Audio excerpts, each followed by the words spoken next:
tidak nikah itu tidak apa-apa. Soal kepingin itu bisa ditahan, nanti hilang sendiri. Tapi kalau kita sudah menikah, kita wajib membangun keluarga yang bahagia. Karena kalau kita salah di dalam membina keluarga, keluarga kita akan berantakan. Keluarga kita akan ambiar. Yang susah bukan hanya mereka berdua, tetapi orang tuanya juga susah, mertuanya juga susah, keluarga besarnya juga susah. Artinya dia menyusahkan banyak orang, membahagiakan belum tentu, tetapi malah menyusahkan. Nikah itu gampang, yang susah itu membangun keluarga yang bahagia, membangun keluarga yang sakinah mawaddah warahmah. Itulah kenapa Nabi kita mengatakan nikah itu kal jihad. Nikah itu seperti jihad. Jihad itu ada banyak halangan dan rintangan di dalam perjalanannya. Sama dengan menikah, nikah itu juga ada perjalanannya, itu ada rintangan dan hambatan yang luar biasa. Jihad melawan diri sendiri malah jauh lebih besar sekali. Ada hal-hal yang menghalangi kebahagiaan seseorang itu terkait dengan nafsunya. Yang pertama, seneng ngapi jobo tapi rasa seneng ngapi jero. Suka memperbaiki yang luar tapi yang dalamnya diabaikan. Dengan keluarganya sendiri dia tidak menyenangkan, tetapi dengan orang luar dia menyenangkan.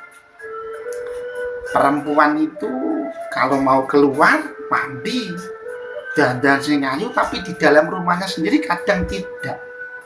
Laki-laki itu juga begitu.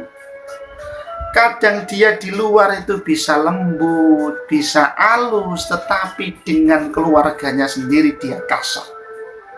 Dengan anaknya sendiri dia kasar.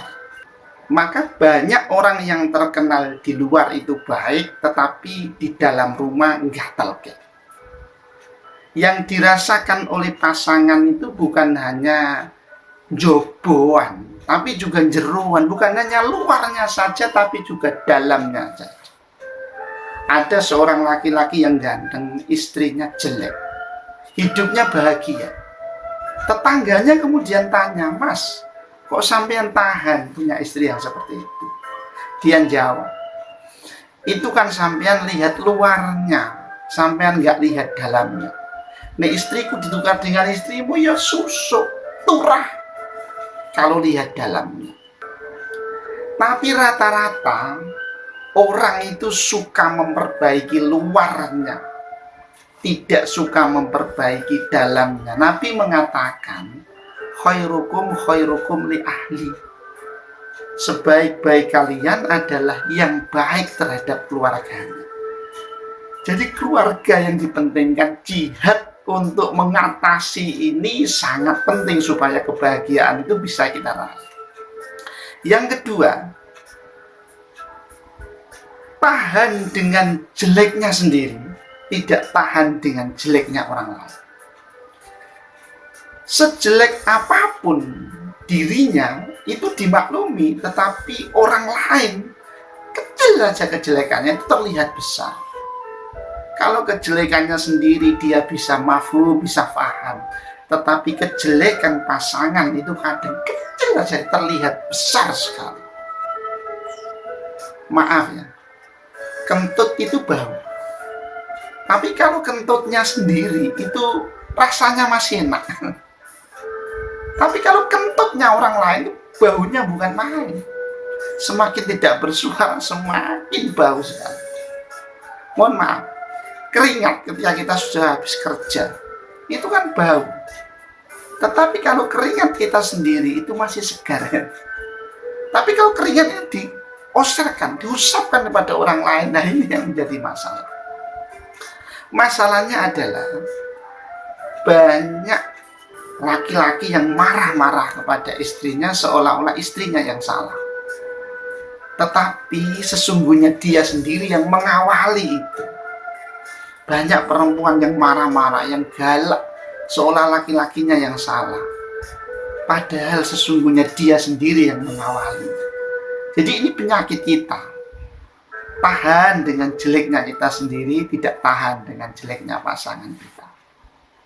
Ini yang harus kita upayakan, kita tanggulangi. Yang ketiga, kita itu punya penyakit yang harus kita perjuangkan supaya ini hilang dan kebahagiaan itu bisa terasa dalam kehidupan kita.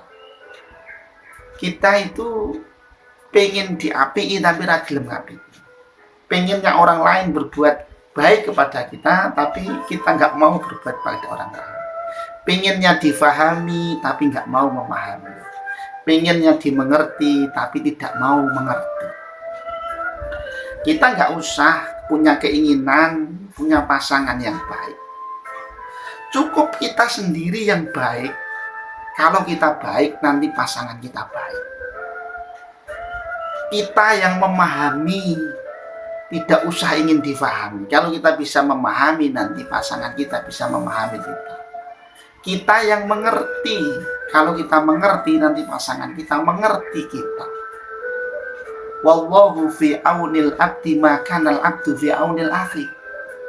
Allah itu akan menolong hambanya yang mau menolong orang lain.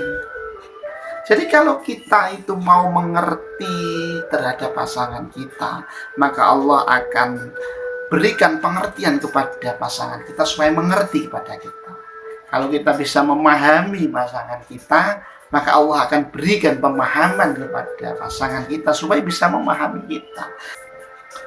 Harimau itu buas. Sebuas-buasnya harimau itu dia bisa manut kepada pawangnya. Dia bisa manut kepada pemiliknya. Kenapa? Karena pemiliknya bisa mengerti harimau itu, bisa memahami harimau itu, bisa ngapii harimau itu. Secerewet-cerewetnya perempuan itu bisa baik terhadap suaminya karena suaminya bisa memahami perempuan itu, karena suaminya bisa mengerti perempuan itu, karena suaminya bisa ngapii perempuan itu. Segalak-galaknya suami bisa baik kepada istrinya karena suaminya bisa memahami istrinya, karena suaminya bisa mengerti istrinya. Akhir ini banyak pasangan yang tidak tahan mendengarkan omongan pasangan. Nah ini bahaya. Kalau hanya mendengarkan omongan saja tidak tahan, bagaimana bisa memahami, bagaimana bisa mengerti, dan bagaimana bisa berbuat baik kepada